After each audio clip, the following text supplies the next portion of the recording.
What's going on, y'all? Stevie Zenith once again. So I got a quick little tip for everybody out there who's having issues with driving traffic to your site.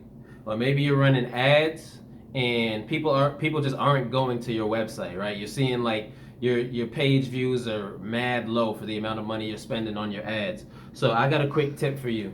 If your page takes more than 5 seconds to actually load up and show what it is that you want to present to your customer, to your fan base, to whatever it is. If it takes longer than 5 seconds, there's an issue, because after 5 seconds, people are going to leave the site. People shouldn't have to wait so long to actually see what the hell is on the site. So a tip for y'all is, if you go to your Google Chrome extension and use the Google Page Speed Insights Chrome extension, it'll actually give you a grade and tell you exactly what you need to know about your site, and you can then fix it.